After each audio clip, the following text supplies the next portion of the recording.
Hey, how are you? Happy Wednesday. Today, I'm so excited. I have this new cookbook that I got. It's called Fixate 2, and I'm going to be making vegan lentil falafels. I'm so excited about this. And what's cool about this is it's a little bit different than your regular falafel. Regular falafel is made with, I'm just going to start chopping a little onion here. Regular falafel is made with chickpeas, generally. That's how you make a falafel. But this one's going to be made with lentils. So I've already pre-cooked the lentils, and now I'm just getting ready to put everything together. And what I love about this recipe, now I've never done this. I'm cooking this recipe for the very first time right now. So we'll see what happens. But what I love about just reading this recipe, the one thing I love is that it looks like everything is pretty much done in this one mixing bowl, in this one blender. So that should be good. I'm putting in an onion. Now I'm adding an onion. It's not in the regular recipe. And, you would like to help? Go get your step stool. I love when my helper comes to help me. So I'm adding a couple of ingredients to this recipe that aren't in it, but mostly they're spices. It's not anything different. It's just based on making it taste more like a traditional falafel. So anyway, you can get in here. Come on in. Can you say hello to everybody? Hello. Right here. Hello. Okay, my helper is here so we can get started. I'm just chopping up some basil, and what I'm going to do is I'm just throwing everything in my blender. I have to keep my eye on baby so she's not sticking her fingers in my knife. Okay, let me see. I'm going to throw in some basil. So what I was saying is that I cooked down the lentils. What you can do is you just cook lentils like you normally would in vegetable broth. You can cook them in water. You can cook them in chicken broth, I suppose. For the purposes of this particular recipe, they wanted them to be vegan, so not cooking them in chicken broth. I just cooked them in water. Yeah, so that's it. So I have put in basil and onions in there, and I'm going to add 3 cups of cooked brown lentils. Okay, Jade, this is where you are going to help big time. I also love, if you don't know, cooking with this princess. So let's put our hair back, okay? Because you always want to have your hair back, because would it be so gross to have hair in your food? Yeah, but princesses wear ponytails. Princesses do wear ponytails. Yeah, and braids. And braids. Yes. See, you are learning more about cooking. You are learning about princesses. We're going to put 3 cups. This is 1 cup. I'm going to need your help here. I'm going to shove this in this bowl. All right, help me here. Turn this. Hold it. Hold it. Okay. And that's 1. And that's 2. You want to help with the last one? No. No. Okay. That's 3. 3 cups of lentils. 3. We love 3. And now I also have some leftover lentils. I made more than I was going to need, so I have leftover lentils that I can use in a soup, that I can add to a cold salad, a hot salad. I could put it with some cauliflower rice to give it a little bit more protein. Really great use of lentils. I'm also going to add some parsley. Not part of the recipe, the original recipe, but I think parsley is a very common thing found in falafel. Not going to add too much. I don't want to overpower it. But what also is really nice is that you're going to be putting this all in the food processor in your blender, so I don't really need to do that much chopping and cutting. And if you're going to follow this recipe to a T, as it is, there's 0 cutting done. It's all seasonings and lentils. Okay, so let's go. You can't get the olive oil. I need 1 tablespoon of yeast.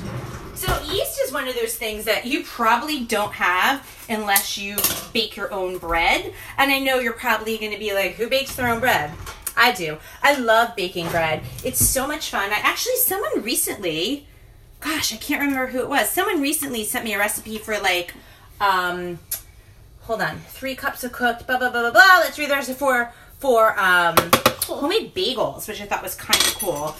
Using everything but the bagel seasonings on top, which sounds really cool. But we bake challah bread all the time. We've baked, I'm just trying to watch, 1 tablespoon plus 1.5 teaspoons. Okay. Meh. We'll just smidge it out. And dump it in. Love when my helper can help. So now let's do a little red pepper flakes. I don't know. It says 1/4 teaspoon. We're just gonna shake what your mama gave you. Do you want to shake what your mama gave you? Come on, do it. Yeah, get it in there. Let's get seasoned. We're going to do some Himalayan sea salt. Now, what is Himalayan sea salt? Let me tell you. This is not the scientific answer to what Himalayan sea salt is, but it is salt that is not like iodized. It's basically from the Himalayan salt rock. And so what's happening is you're getting a much more natural tasting and flavored salt. So, and when you do it like this, it's just kind of your better way to do it. So a little salt, little onion powder. I am clearly not a measurements girl. A little garlic powder. No, gonna use fresh garlic. Okay. I always keep, always keep minced garlic in a jar in my refrigerator. It lasts for a really long time. And it's like in a pinch, you always have garlic. And if you're anyone that cooks, garlic is a necessity. I mean, if you just want your house to ever smell good, like you want to impress neighbors or a family member or your husband or your wife or whatever, literally just cook down some onions and garlic. When they walk in the house, they're going to be like, oh, what'd you cook? It'd be like hot dogs and it's going to smell awesome. Okay, so we've got all this. We've got all that. I'm just checking my recipe. Olive oil. Okay, don't touch a thing, Jade Ray. Yeah, I know. You know? Yes. You do know. Okay. I'm going to do 3 tablespoons of olive oil. 1. Can you count with me? 2. 2. And 3 tablespoons of olive oil. I don't think that hair business happened. Okay. So all of that is in, and we are literally going to pulse it until it gets into like a dough-like mixture. If you need a little bit more liquid, if it's like too dry, we're going to add just like a tablespoon to 2 tablespoons of unsweetened almond milk. You don't want the sweetened, gross. This one's vanilla flavored, probably be better. That's all I had. Probably be better if it wasn't vanilla flavored. In fact, I might even use just a little water. And you're going to mix this up. When it gets to a dough-like texture, roll it into balls, throw it on, can you see that in the light? Throw it on a baking sheet lined with parchment paper, and what does this say? You are literally going to cook it for 15 minutes. Rotating the pan after 7. So you're cooking it for about 15 minutes and you just switch the pan halfway through and that's it. When you have these lentil meatballs, these lentil falafels, you could put them in like a whole wheat pita with a bunch of like cucumbers and tomatoes and make like a falafel sandwich. I'm going to serve it. Yeah, tomatoes. She loves tomatoes.